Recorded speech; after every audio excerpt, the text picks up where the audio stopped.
Lettre à Felice Bauer, Prague, du 27 au 28 février 1913.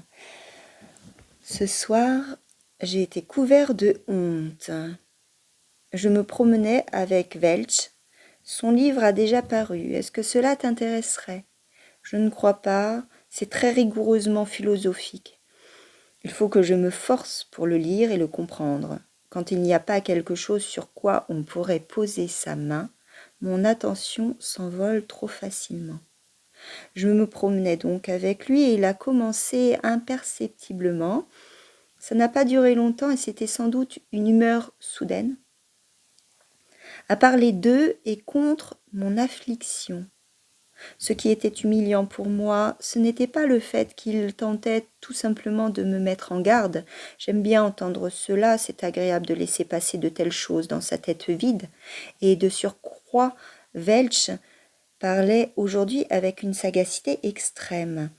Ce qui était humiliant, c'est bien plutôt qu'il tenait cet avertissement pour nécessaire, même si justement et directement je ne l'y avais d'aucune façon exhorté par une remarque de ma part, et que justement à ce moment-là ses propres affaires l'occupaient par-dessus tout.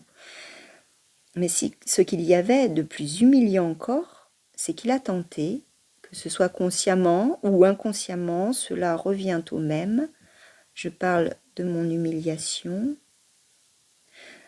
de ne pas même me faire remarquer qu'il me mettait en garde. Il tenait des propos généraux, avec des développements de pensée bien trop rapides pour moi et de trop courtes antithèses qu'il affectionne particulièrement et qui lui viennent si naturellement. Mais à quoi bon me faire honte? Après l'avoir accompagné chez lui, il y avait du brouillard et il a peur du brouillard. J'ai pensé aller au café où j'aurais pu rencontrer Werfel et d'autres. Mais j'avais de nouveau horreur de cela et après quelques volte-face indécises, j'ai voulu rentrer chez moi. C'est là que j'ai rencontré une connaissance, un étudiant sioniste, d'un zèle très raisonnablement efficace, aimable, et qui en plus est d'un calme qui me trouble presque.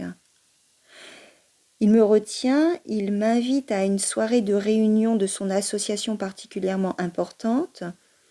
Combien de telles invitations a-t-il déjà gâché avec moi au cours du temps? Mon indifférence à l'égard de sa personne et de toute forme de sionisme était à cet instant infinie et inexprimable.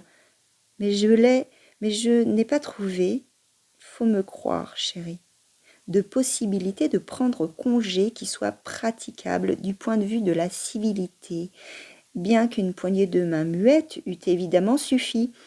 Et c'est pour cette raison unique que je lui ai proposé de l'accompagner et elle est effectivement accompagnée jusqu'à la porte du café dans lequel j'avais moi-même plutôt eu l'intention de me rendre. Mais je ne me suis plus laissée entraîner à l'intérieur, ayant au contraire finalement trouvé à ma grande surprise cette poignée de main libératrice, élégante et facile à donner. À présent, il se fait tard, et je ne t'ai presque rien raconté de cette soirée d'aujourd'hui, bien que j'ai justement sur ma solitude une foule immense de choses à raconter. Franz.